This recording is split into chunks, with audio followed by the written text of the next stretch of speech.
is coming in, and we are taking time to harmonize them together with all the views that we are receiving and the views we shall receive as we do public participation.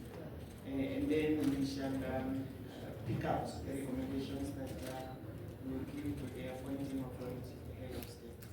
But so far, what I would say is we are getting very useful proposals from members of the public, and they will give us, help us get the direction about the proposals.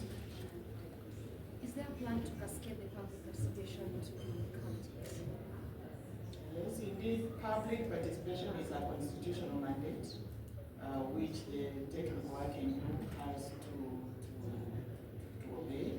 And so our next step now is to engage the Kenyans at the county level to get their input into the process. And maybe just from probably a concern, Kenyans, because the working group was given a mandate of 90 days since its gazette met on 10th January. If you're to go by the dates, today being 4, it leaves 6 days to the lapse of that particular mandate. So if you're saying that you're going down to the counties, probably how will this look like?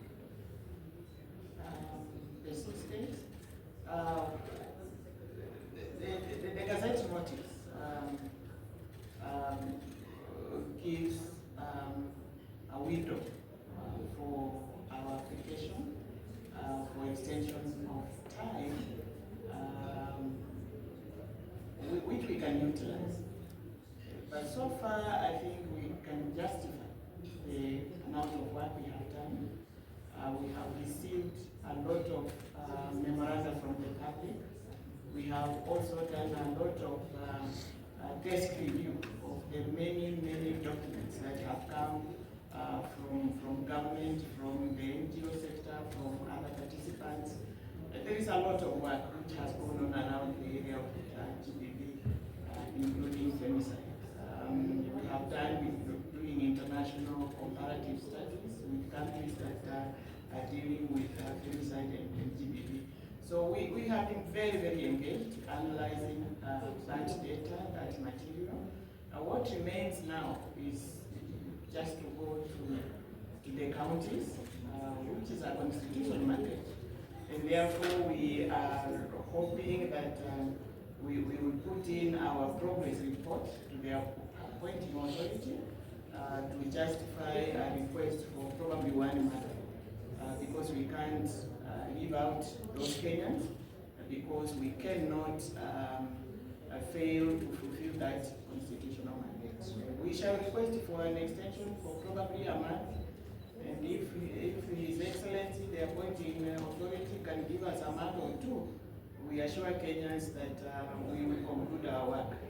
It is not our wish to seek extensions, but you can see the kind of work that we are doing. So that is what we are going to do. So when you just say that from the standard newspaper, from the submissions that are being made by Kenyans and from different groups, how does the burdens of GBV in the country looks like in your just consultant?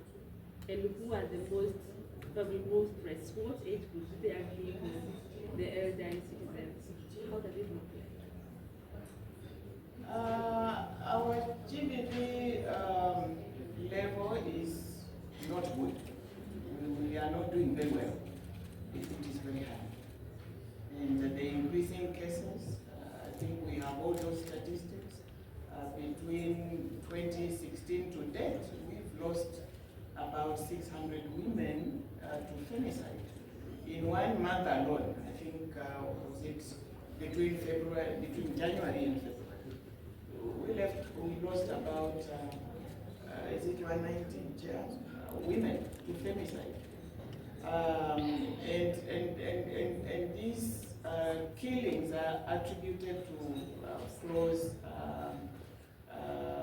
people who have close relationships with the victims. It is husbands, it's boyfriends, and what is emerging is it's occurring more among the youth between the ages of 15 and 35. And we can talk about the case of the unfortunate case of the girl in Multimedia University whose body was found yesterday in a water tank. And you know, that is how careless we are treating the lives of young women, girls and women. It's like the human value of girls, of women is gone. You just walk with a body and put it in a tank. We saw another one who walked with body parts, not dripping as he walked along. Women are most careless, man. The human value of women is completely gone. The unfortunate incident in Wajir, where the 17-year-old girl was burnt to death for refusing to be married by a 55-year-old in the most careless manner. And the unfortunate thing about the Wajir incident is that no arrests have been made. They have been made. People have been arrested. People have been arrested, which is very commendable, and we want to encourage that. But that body was quickly buried without a post-mortem. And so that may confuse things when it comes to evidence. But we want to urge the IG and his office to quickly readjust so that a message goes to the police at all levels that matters of GBV and femicide must be responded to in the fastest manner possible and in the most sensitive manner possible.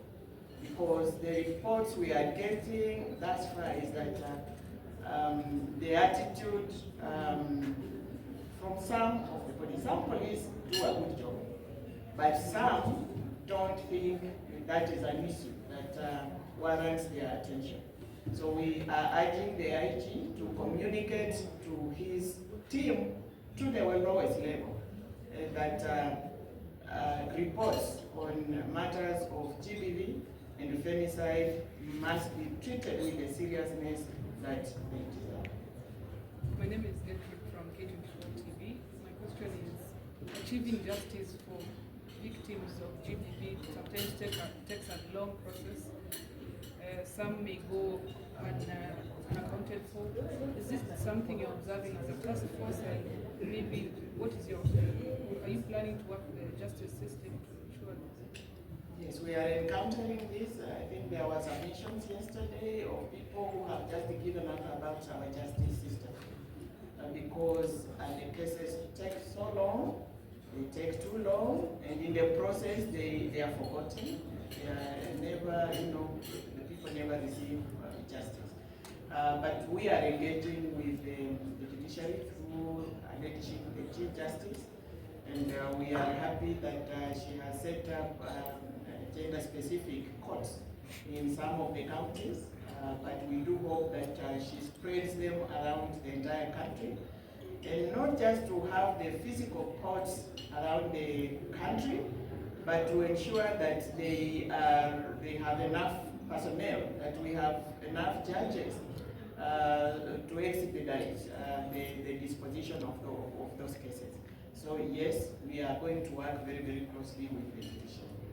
Maybe is there a specific measure as a task force you may want to incorporate, given that GBV is not something you can crack down on?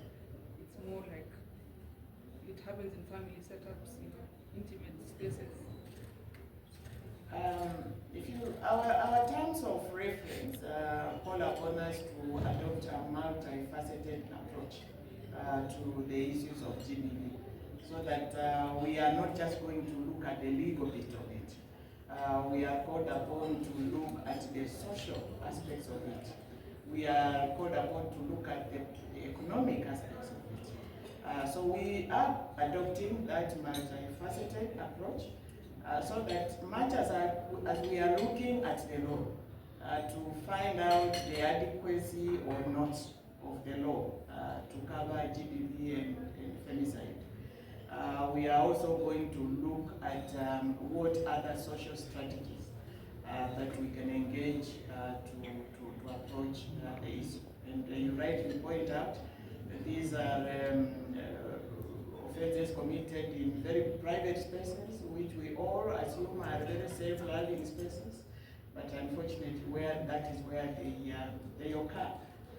So that approach, and eventually when we make recommendations, we would be surprised to find a lot of social strategies that will come from us, over and above the law as we know it. Yesterday, there were plenty of sex workers who submitted complaints about being in danger, their work being endangered to this cases of GBV. Is it something that you can say sexual workers, with this public participation, this being the first public participation, is something you're observing as them being a threat than compared to? Sex workers are human beings.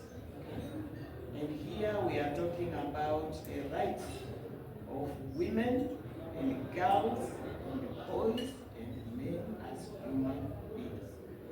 So whether people are sex workers or not, and their rights being violated, I think that should be the guiding question. When they were here, they say there are around 800,000 around the country. And they gave the story of their horrible experiences. And they could be forming quite a chunk of the femicides that we are seeing, victims of femicide that we are seeing in the country. But they are human beings, we shall listen to them, and we shall approach it that way.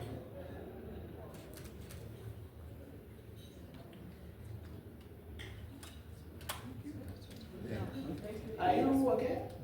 Thank you. Appreciate it.